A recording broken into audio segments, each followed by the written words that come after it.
Pernah nggak sih kepikiran, misal ada satu kelas. Nah, anak muridnya itu ada 34. Terus keluarlah nilai UAS matematika. Ternyata nilai rata-rata satu kelas itu 77. Tapi masa iya 77 itu ngewakilin dari semua orang? Nah, jadi di sini kita akan ngebahas ukuran pemusatan data. Nah, bayangin nih, kita disuruh ngelola kelas. Isi satu kelas ini ada 34 orang. Nah, ternyata setelah mereka UAS, itu nilai rata-rata matematika untuk kelas ini ada di 77. Nah, tapi 77 ini mewakili semua orang nggak sih? Orang-orangnya tuh beneran banyak yang dapat 77 sampai nilai rata-ratanya keluar itu ya 77, atau ternyata ini tuh nggak sebanding itu. Nah, makanya di statistik itu kita belajar tentang nilai rata-rata. Nah, apa itu nilai rata-rata? Jadi nilai rata-rata itu adalah nilai atau sebuah data yang didapat dari mengumpulkan semua data kemudian dibagi menjadi jumlah keseluruhan. Nah, misal di sini kan ada satu kelas nih, isinya 34. Nah, kita diurutkan siswa yang pertama, misal di situ dapatnya sekitar nilai 20, ada yang dapat 30, ada yang dapat 35, sampai seterusnya, bahkan ada yang sampai dapatnya 100 gitu kan. Nah, tapi nilai ini ke semua ini akan dibagi sama 34. 34 itu dari mana ya? Dari jumlah muridnya. Muridnya kan ada 34 nih.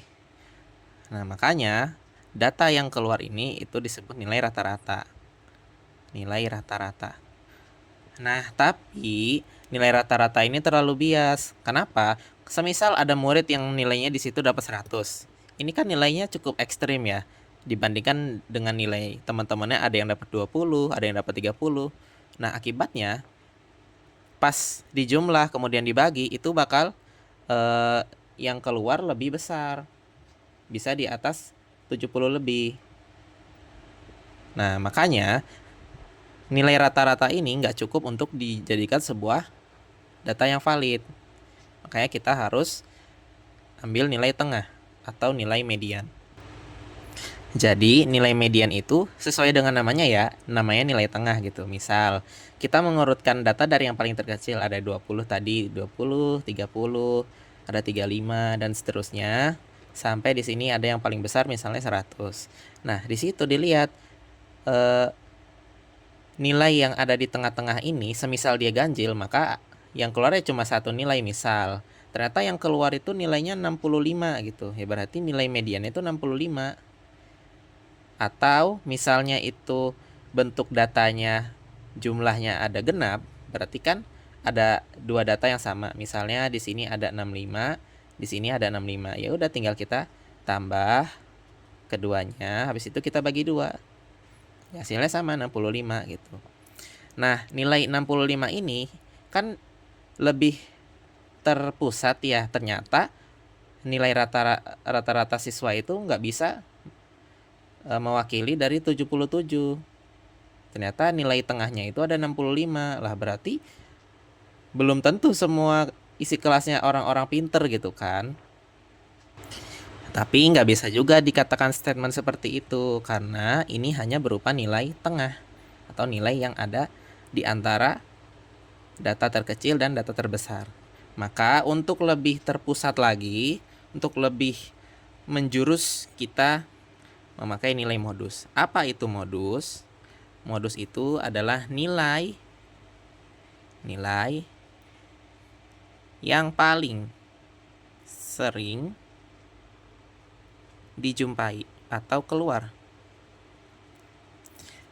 Nah, kita balik lagi ke nilai UAS. Nilai UAS matematika tadi itu, misal yang keluar itu ada 20, 30, ada 20 lagi, ada 35, ada 40, ada 45 dan seterusnya. Nah, yang dilihat ini hanya nilai yang paling sering keluar. Misal, ternyata yang paling sering keluar itu nilai 45. 45, katakanlah dia keluarnya sebanyak 7 kali gitu. Dari keseluruhan data yang diperoleh. Nah, artinya nilai modusnya itu adalah 45. Nah, kalau kayak gini kan semisal di sekolah itu eh, guru guru mau menganalisis sebenarnya nilai muridnya ketika diajar itu berapa sih gitu. Ternyata yang keluar nih paling sering 45. Nah, artinya perlu banyak perbaikan. Ya, dari muridnya harus lebih sering belajar atau dari gurunya yang harus lebih memotivasi muridnya gitu. Jadi, dengan adanya data statistik ini, itu diharapkan bisa membuat sebuah strategi. Strategi. Nah, strategi ini banyak diterapkan di perusahaan. Misal, ketika dia eh, ada data karyawan yang kerja gitu. Kemudian dilihat perkembangannya selama 1 bulan, apa sih yang udah dia raih? Semisal udah ada pelatihan gitu, dia bisa nggak sih menerapkan apa yang udah dikasih gitu? Apakah dia bisa menguntungkan bagi perusahaan? Ya, dengan data statistik ini kita bisa ngelihat performa dari masing-masing orang. Oh, ternyata si A itu kurang dalam menginfluenskan apa yang dia dapat, atau si B dia itu ternyata lebih unggul daripada si A, atau ternyata ada lagi si C dia itu lebih unggul dari si A dan si B gitu. Nah, jadi kalau seperti itu kan bagi seorang human resource atau seorang analitik data akan lebih mudah menemukan problem atau bibit unggul di antara karyawan. Jadi seperti itu.